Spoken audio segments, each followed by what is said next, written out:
If you lived in Park City, Kansas in the 1990s, you knew Dennis. He was the annoying guy down the street. The compliance officer who would measure your grass with a ruler and fine you if it was an inch too tall. He was the president of the church council who held the offering plate on Sunday mornings. But the neighbors didn't know that the man obsessing over their lawn height was the same man, obsessing over slip knots and binding cords. They didn't know that while he was patrolling the neighborhood for code violations, he was actually hunting for his next victim. The monster wasn't hiding in the shadows. He was standing right on your front porch, holding a clipboard. The phone line was dead. The car was gone. Inside the Otero family home, the air was thick with a silence that shouldn't have been there.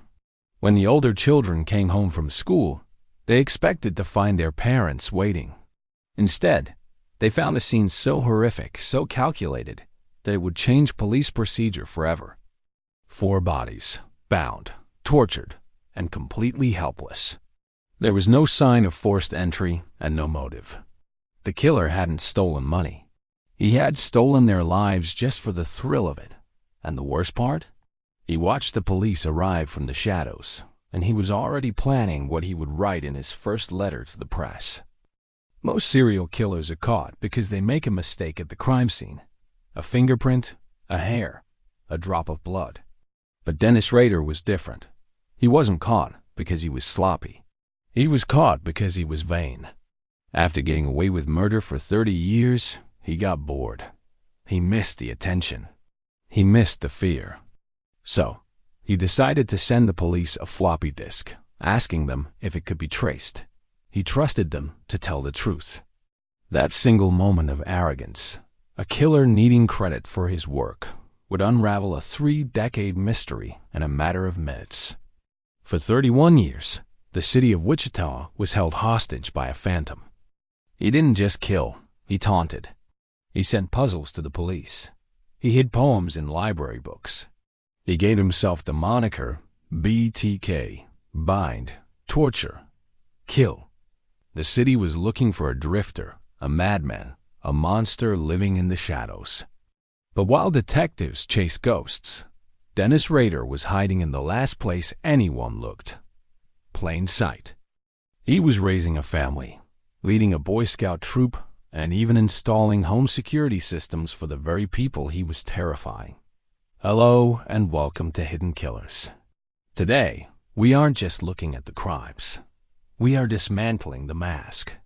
We are going to investigate how a man can compartmentalize his brain so severely that he can serve God on Sunday ... and hunt humans on Monday. We'll look at the psychological split, the decades of silence, and the hilariously ironic mistake that finally brought him down. This is the double life of the BTK killer. The morning of January 15, 1974, began like any other Tuesday in Wichita. The sky was gray, the air was biting cold, and the Otero family was preparing for the day. Joseph Otero, a retired Air Force mechanic, and his wife Julie were seeing their older children off to school. They had no idea that their home had been watched for weeks. They didn't know that a shadow had been tracking their movements, learning their schedules, and waiting for the precise moment when the house would be vulnerable. Around 8 a.m., a man cut the phone lines at the back of the house. He entered through the back door, gun in hand. What happened over the next hour remains one of the most brutal crime scenes in Kansas history. When the 3 older Otero children returned home from school later that afternoon, expecting to find their parents making lunch, they instead walked into a nightmare.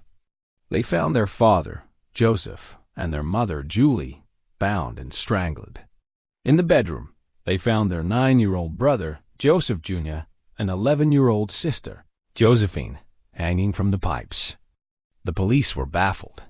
This wasn't a robbery. Money was left on the table. It wasn't a typical assault. The violence was controlled, almost ritualistic. The killer had taken his time. He had eaten fruit from their kitchen while the bodies lay in the other room. He had wiped down surfaces. But he left one thing behind, a biological sample that 30 years later would become the key to his undoing. At the time, however, the police had nothing. No witnesses, no motive.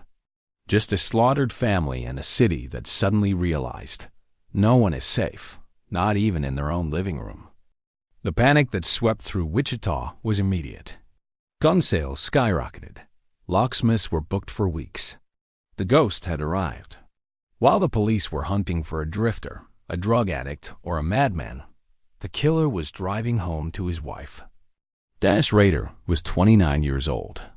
To the outside world, he was the definition of an average American success story. He was an Air Force veteran. He was enrolled at Butler County Community College, working toward a degree in administration of justice, ironically, studying the very systems he was outsmarting. He worked at an outdoor supply store. He was a husband. This is the most terrifying aspect of the Rader case, the absolute perfection of his mask.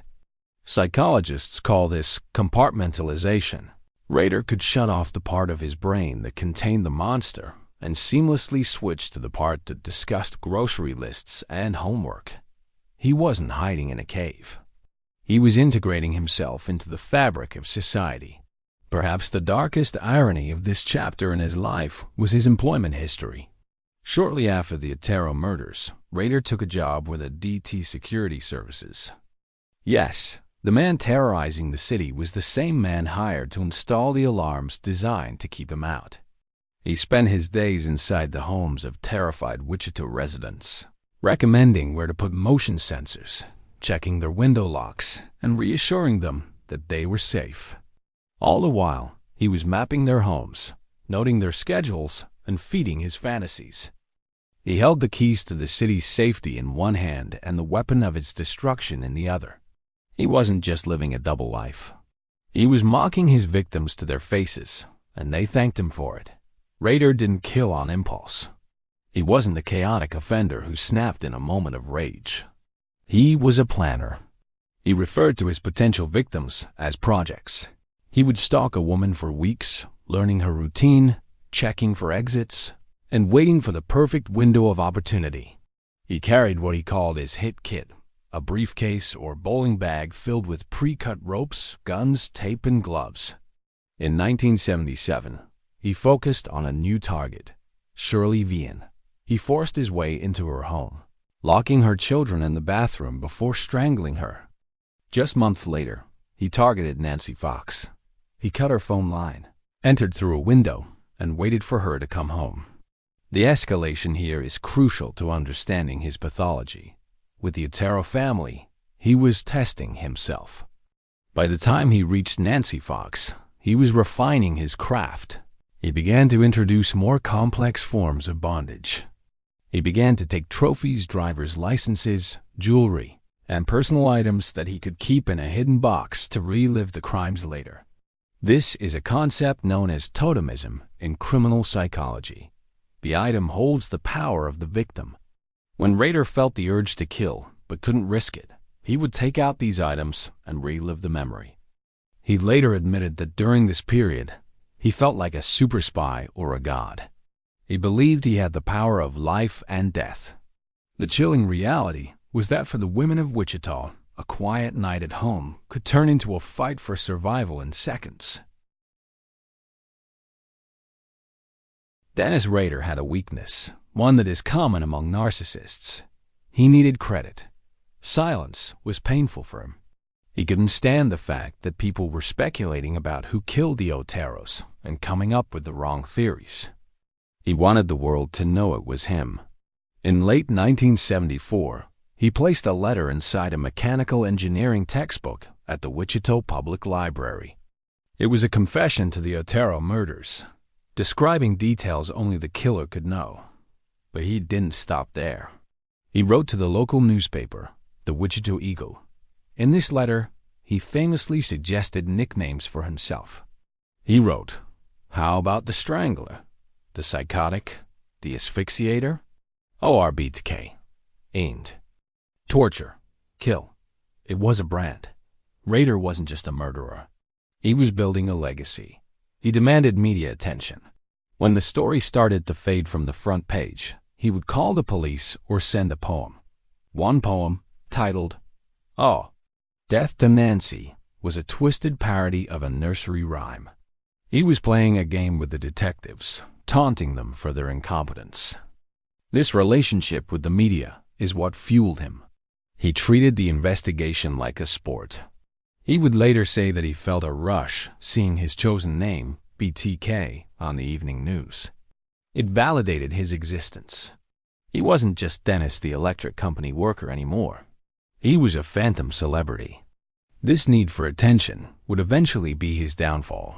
But in the 1970s, it just served to terrorize the community further. The police were forced to publish his letters, hoping someone would recognize the handwriting or the strange phrasing, but it only fed the monster's ego. After killing Dolores Davis in 1991, BTK went silent. The letters stopped.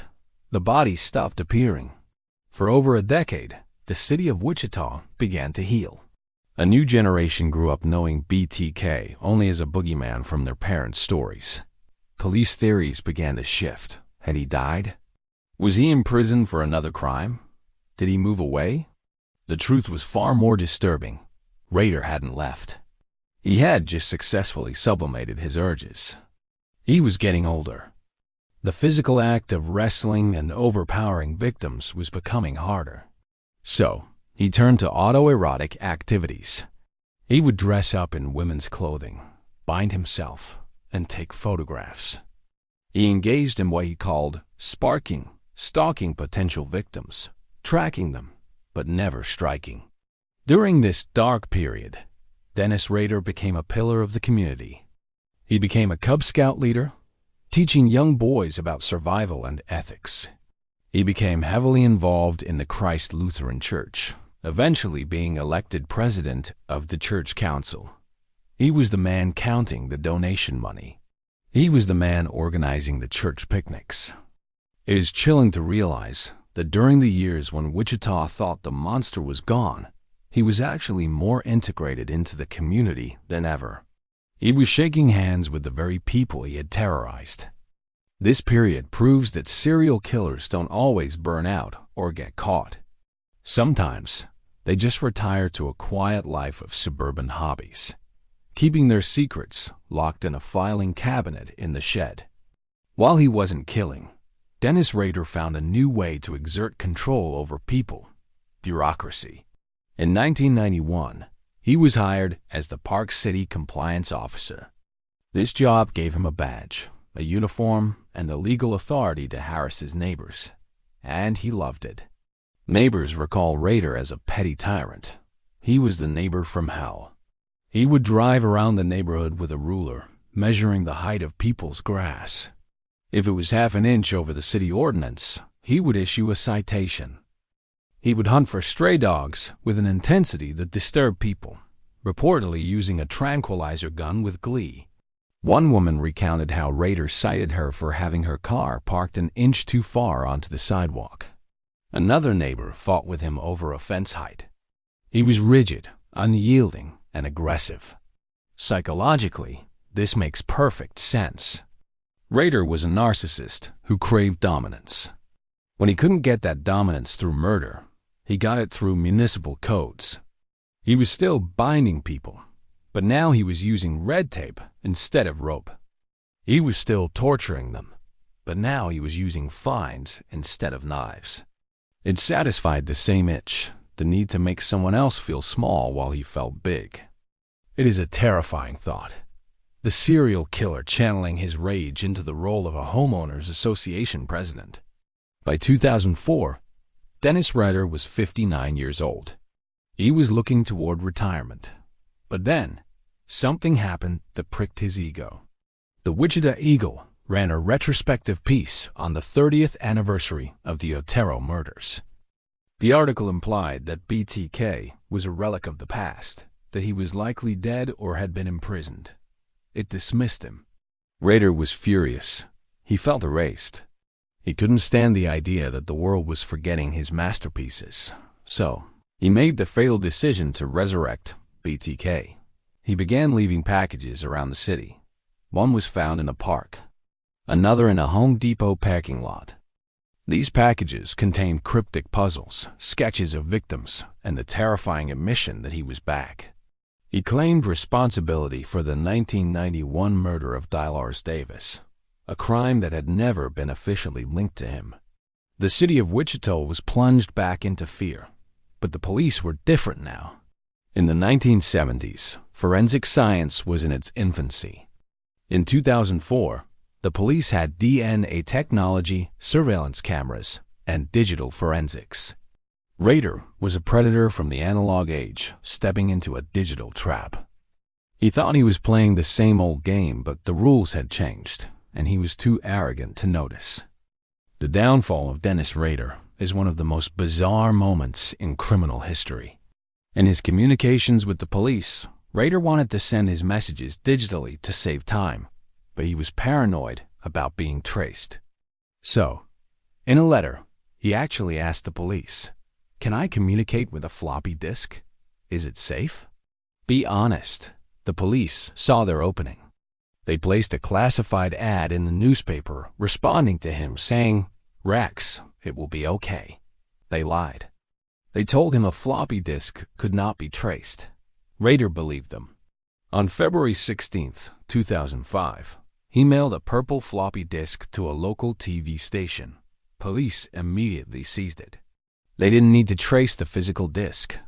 They just looked at the metadata of the Microsoft Word document inside. The document had been last modified by a user named Dennis. And, even more damning, the document had been saved on a computer registered to Christ Lutheran Church. A quick search of the church website listed the church council president, Dennis Rader. It took police only a few hours to find his address in Park City. After 30 years of hunting a ghost, the answer was handed to them on a piece of plastic because the killer didn't understand how computers worked. On February 25, 2005, Dennis Rader was driving home for lunch. He saw a long line of police cars and FBI vehicles. He didn't run. He didn't fight. He pulled over and surrendered. When the detectives began interrogating him, Rader was genuinely confused. He wasn't upset about the murders.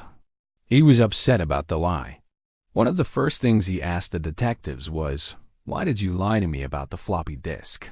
He felt betrayed. He thought there was a criminal code of honor between him and the police.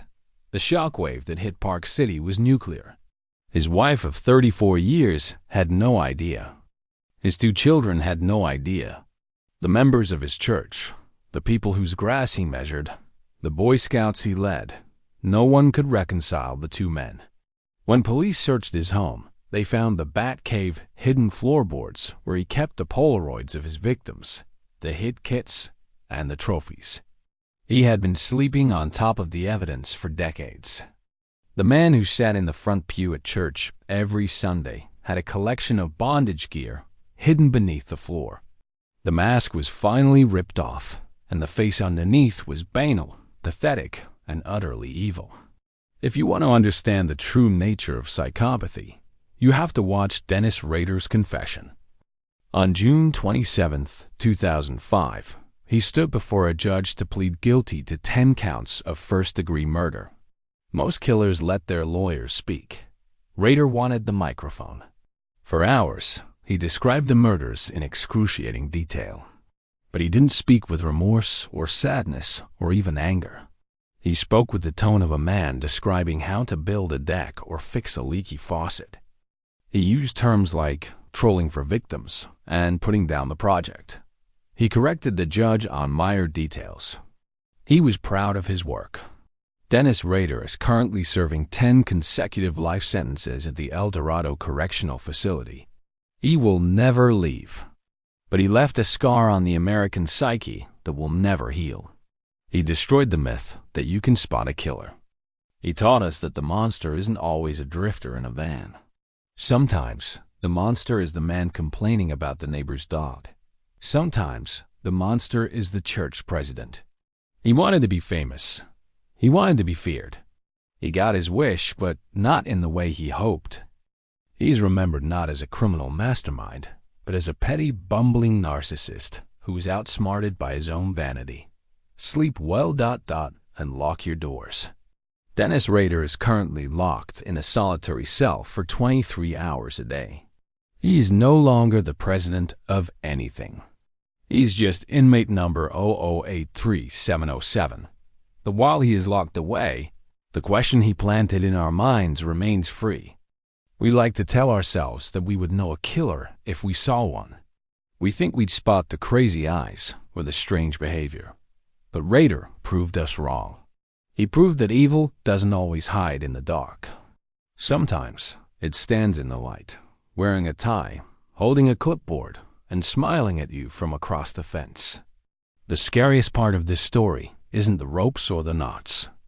It's the fact that for 30 years, the safest place for Dennis Rader to hide was inside a normal life. Now I want to turn this over to you. Do you think Rader's desire for fame was inevitable? Or could he have taken his secret to the grave if the newspaper hadn't provoked him? Let me know your theory in the comments below. I read every single one. If this deep dive into the mind of the church president kept you watching, please hit that like button. It helps the channel uncover more stories like this. And if you haven't already, subscribe and ring the bell so you don't miss our next investigation into the criminal psyche. Until then, check your windows. And sleep well.